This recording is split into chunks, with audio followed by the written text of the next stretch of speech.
principalement par notre association, mais aussi par les États-Unis. Ce point il va être présenté par Maïté Montero, qui a rejoint notre association récemment, puisque sa fille Claire vient de recevoir son diagnostic. Et il se trouve que Maïté est professeure en neurosciences à l'université de Rouen. Et donc, pardon, excusez-moi. Et du coup, quand Maïté nous a contactés, on a échangé et puis du coup, on lui a proposé de faire partie de notre conseil scientifique. Donc, Maïté a récemment rejoint notre conseil scientifique. Le syndrome affecte le fonctionnement des cellules. Et donc, l'idée de cette première diapositive, en fait, c'est de vous faire prendre conscience, pour ceux qui ne savent pas, qu'on est tous constitués de cellules, qu'à la base, en fait, suite à la reproduction transformatozoïque d'un ovocyte, en fait, il y a la formation d'une cellule œuf. Et donc, on est tous constitués, en fait. Donc là, vous voyez les premières étapes du développement. Si vous passez la suivante, je ne vais pas prendre trop de temps, mais le corps humain est constitué d'un assemblage de cellules. Donc, à partir d'une seule cellule, en fait, on a des multiplications, des mitoses et des différenciations. Et le corps humain, en fait, est un assemblage de 100 millions de cellules. Donc, c'est 100 milliards de cellules, dont 200 types de cellules différents. C'est-à-dire que parmi ces cellules, on va avoir des cellules nerveuses, des cellules osseuses, des cellules de la peau, des cellules cardiaques, etc. Et donc là, c'est un petit peu petit, mais juste pour vous resituer, dans chaque cellule, quel que soit le type de cellule, on va avoir une membrane qui va délimiter la cellule, qui fait la barrière de la cellule. Et à l'intérieur de la cellule, on a un noyau qui va contenir le matériel génétique, l'ADN. Et autour, on va avoir plusieurs compartiments dans la cellule. Donc on va avoir le compartiment qu'on appelle le réticulum endoplasmique, qui va avoir un rôle dans la production des protéines. On va avoir l'appareil de Golgi. Donc ça, je vous en parle parce que vous allez voir que derrière, vous en avez déjà entendu parler, c'est un compartiment phare d'un vaccin. Donc lui aussi est en fait impliqué dans la maturation des protéines, c'est-à-dire qu'en fait elles vont être modifiées pour avoir une activité biologique derrière. Et ensuite, il y a des mitochondries qui sont les centrales énergétiques dans la cellule, il y a des vésicules de sécrétion qui permettent à la cellule de produire des choses à l'intérieur. Ce qui est intéressant, c'est que chez l'homme, il y a aussi des cellules qui ne sont pas différenciées, c'est-à-dire des cellules souches. Vous avez tous entendu parler des cellules souches qui ne sont pas différenciées soit vers le neurone, soit vers la peau, soit vers l'os, mais qui sont des cellules un peu de base.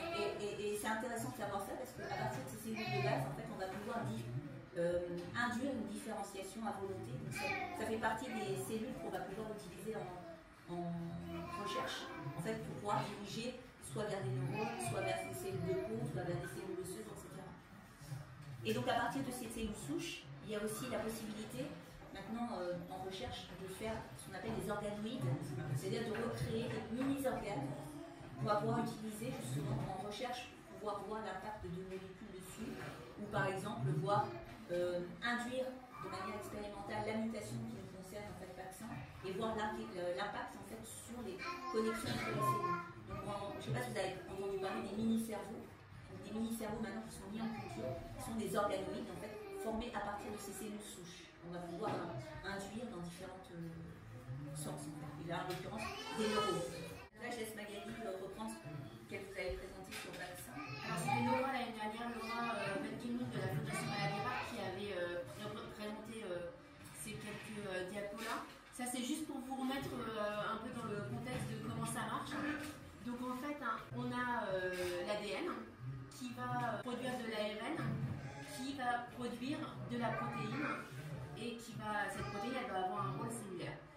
Dans le cadre, donc en fait c'est comme si on avait un livre de recettes, l'ARN c'est la photocopie du livre de recettes, la protéine c'est la chantilly qu'on a réussi, et le rôle cellulaire ça va être le gâteau final. Donc, dans le cas de PAX1, on a un ADN qui est muté, qui va c'est comme si la photocopie elle contient également la mutation et on va avoir une protéine mutée, donc par exemple une chantilly qui ne monte pas. Donc on a plusieurs stratégies de traitement qui se profilent exactement. Dans l'ADN, il y a deux brins et dans les gènes, on retrouve en fait le fait qu'il y ait aussi également deux brins. Et il n'y a qu'un brin en fait qui est touché par la mutation. Donc une des stratégies, c'est d'apporter le gène non muté. Nous, on l'a. Okay, on en a un qui n'est pas muté, hein, mais il prend le dessus hein, sur le brin sain. C'est là où on a plusieurs stratégies qui se profilent. La première stratégie, hein, c'est de rendre l'ARN muté inopérant. Et c'est ce sur quoi on travaille avec Marc Bitoun.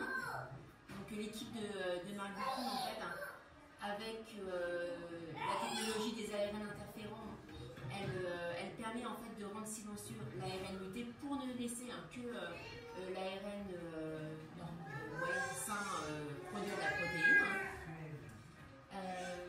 C'est également fait par les Américains chez Ionis avec une technologie qui s'appelle oligonucléotide antisense. Donc là, en fait, l'objectif, effectivement, c'est d'empêcher la production de la protéine toxique, parce qu'en fait, dans le cas de vaccin, il y a une protéine toxique qui va prendre le pas sur la protéine normale. Donc il y a quand même une protéine normale qui est produite, sauf que la protéine toxique qui est produite, elle va empêcher l'action de la protéine C. Et donc l'idée, c'est de stopper la production de cette protéine mutée en éliminant l'ARN muté, en fait. Et donc c'est ce que disait Magali tout à l'heure. Donc où en sommes-nous? C'est-à-dire que l'équipe de Marc Bitoun a identifié un ARN, donc c'est une molécule qu'on va rajouter donc, en expérimental, et cette molécule, en fait, elle va bloquer la protéine, enfin l'ARN qui est muté. Et donc ça va empêcher la production de la protéine mutée et donc laisser libre cours à la protéine sauvage normale d'agir. Donc c'est l'une des stratégies en fait. Donc là l'équipe de Marc a identifié un ARN qui va rendre silencieuse cette expression de la mutation jusqu'à 90%. Donc c'est quand même assez... ça donne de l'espoir en fait hein, sur les résultats qu'on va pouvoir obtenir. Et donc cet ARN muté il a été testé sur des cellules de patients. Donc il y a des patients et leurs parents qui ont donné de leurs cellules en fait, pour que les expériences puissent être faites. Donc des parents qui ne portent pas la mutation versus les enfants qui portent la mutation. Et donc ça permet d'avoir un contrôle interne et puis de voir l'impact que ça peut avoir chez les patients, donc chez les enfants qui portent la mutation. Et donc là en l'occurrence, il y a donc 90% de la protéine mutée qui va être empêchée d'être produite. Et donc il y a une déclaration, c'est ce qu'on disait hier, en fait, la déclaration d'un brevet qui a été déposé, en fait. Et donc c'est pour ça qu'il y a beaucoup de confidentialité autour, finalement, des résultats qui ont été obtenus par cette équipe française, en fait, sur Marc Bitoun, donc qui travaille à l'Institut de myologie à Paris. Et donc il a déposé un brevet. Donc, il est en attente de déposer ce brevet, que le brevet soit accepté pour pouvoir ensuite publier, en fait, les résultats. S'il publie avant de déposer, ça n'a plus de valeur économique pour un labo qui pourrait être intéressé à produire cette thérapie. C'est la lettre d'invention hein, qui a été déposée il y a 2 semaines. En fait, ça fait plus d'1 an qu'on en parle, hein, mais on lui a financé un 2e volet hein, où il a testé l'ARN sur des fibroblastes de patients, en fait, et plus il a d'informations à donner aux experts de l'organisme de brevet, hein, plus il a de chances que ça soit breveté. Il y a les prochaines étapes aussi qui sont importantes parce qu'en fait, l'idée c'est d'appliquer, en fait, de faire exactement les mêmes expériences qui ont été faites sur les fibroblastes humains, mais cette fois-ci sur des cellules souches humaines, comme je vous ai expliqué tout à l'heure. On va différencier, donc, voilà, en fonction de vaccins, on voit que les niveaux d'impact en fait sont très variés. Il y a surtout le neurodéveloppement, donc le cerveau, en fait, qui va être l'une des cibles intéressantes. Donc l'idée c'est de différencier les cellules souches en fait en neurones et voir l'impact que pourrait avoir finalement. Alors ces neurones en fait on va pouvoir aussi générer la mutation, d'accord, à partir des cellules souches et donc voir l'impact des ARN que Marc Bitoun a développé sur le fonctionnement de ces neurones. Donc si on a les organoïdes, on va voir aussi comme l'impact que ça peut avoir sur la communication entre les neurones.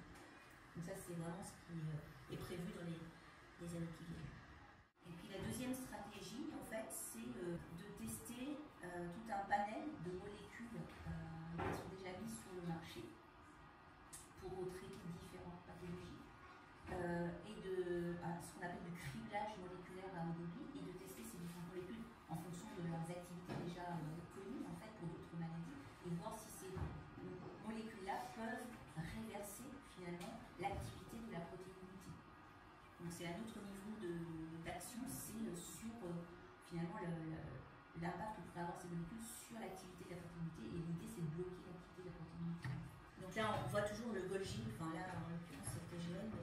Le TGN, en fait, à la fin, à chaque fois, des axes, en fait, c'est vraiment l'appareil de Golgi, parce que c'est l'appareil de Golgi qui est à l'origine de la production de la protéine mutée. Et donc l'idée, c'est de toucher en fait ce compartiment-là pour pouvoir empêcher finalement que la protéine mutée soit produite. Donc ce sont des molécules à visée thérapeutique en fait. Hein. Et donc l'idée de ce groupe-là, on n'en parle pas trop là, peut-être sur la diapositive après, c'est d'identifier ce qu'on appelle un phénotype cellulaire, c'est-à-dire qu'en fait, ils ont travaillé, alors ils ont des, enfin, ça c'est en Suisse, hein, donc c'est à l'Université de Genève, ils ont vraiment toute une plateforme d'imagerie. Donc moi je peux vous dire que par rapport à ce qu'on peut avoir nous, c'est vraiment du haut niveau. Et ils vont pouvoir, en fait, à l'aide de ces techniques de microscopie, regarder précisément les cellules des patients. Et donc l'idée, c'est de regarder dans une cellule qu'est-ce qui dysfonctionne par rapport à des cellules saines. Donc ce qu'on appelle le phénotype. Donc l'idée, c'est déjà d'établir qu'est-ce qui est changé dans une cellule de patient par rapport à une cellule saine. Et une fois qu'ils ont ce phénotype, ben justement, ils peuvent savoir en fait quel type de molécule ils vont pouvoir utiliser pour cibler tel ou tel type de compartiment dans la cellule en fait. Et donc à partir de ce moment-là, il y a déjà des pistes qui sont très prometteuses en fait. Hein, et l'idée c'est de choisir les molécules qui sont sur le marché en fonction de ce qu'on voit et de les tester à haut débit. C'est-à-dire qu'en fait là, ça a des milliers et des milliers de molécules qui peuvent être testées une fois qu'on a vraiment le phénotype de la cellule mutée. Et le phénotype est déjà bien établi. En fait, c'est vraiment très très intéressant ce qu'ils ont obtenu en termes de compartiments qui sont finalement altérés dans les cellules de patients.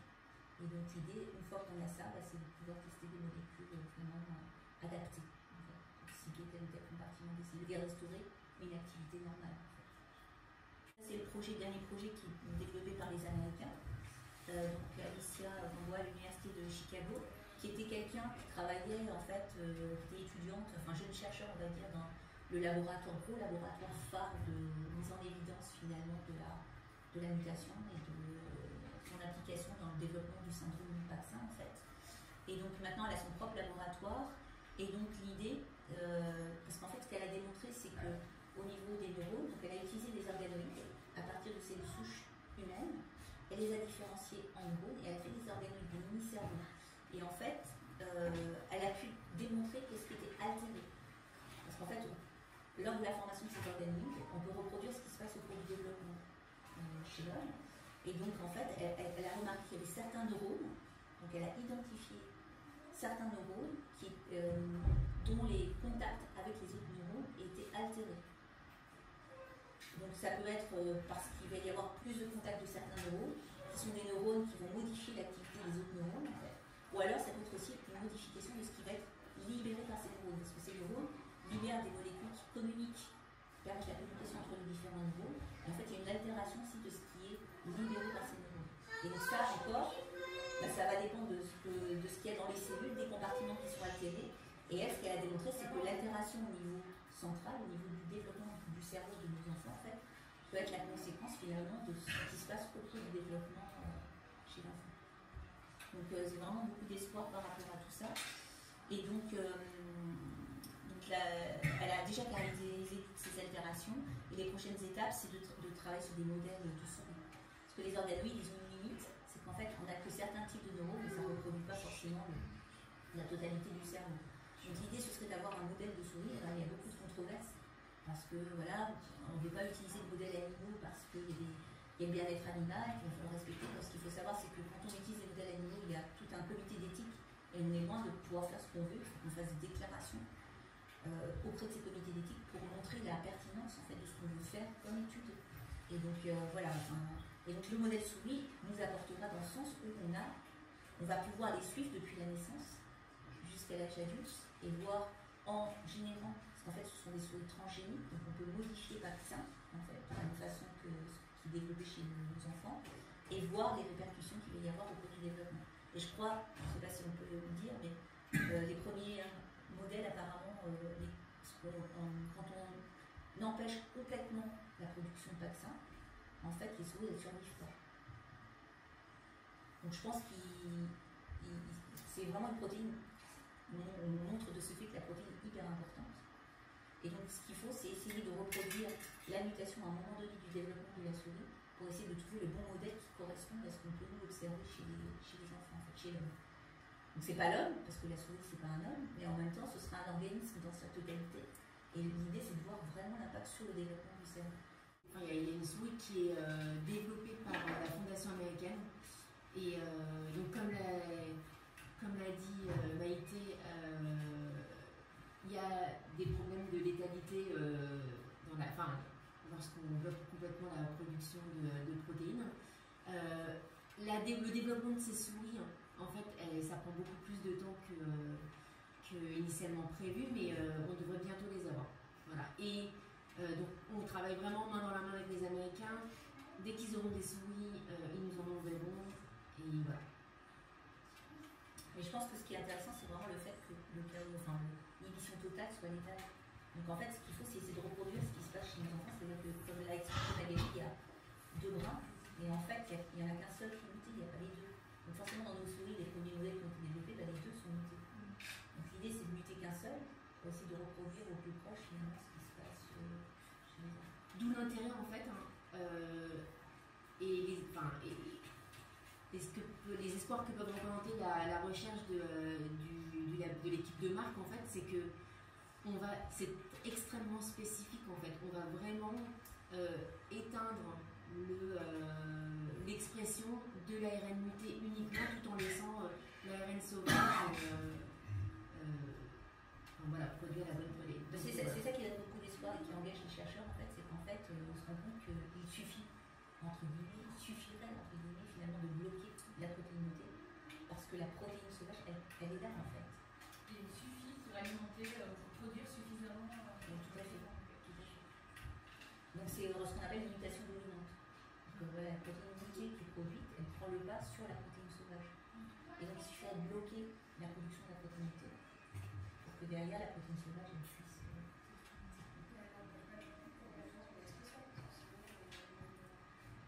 Pardon? Qui n'empêche pas complètement l'expression de la protéine sauvage. Ah bah non, du tout. En fait,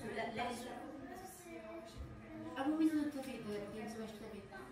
Mais c'est vraiment ciblé, c'est ça l'intérêt de l'outil qui est développé par Marc, c'est que c'est vraiment ciblé sur la protéine mutée.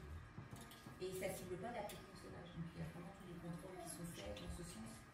Et que dans le passé, l'équipe de Marc avait déjà développé cette technique sur une myopathie. Juste pour donner un comparatif, ça réduisait l'expression de la mutation entre 20 et 50%. Donc on est vraiment,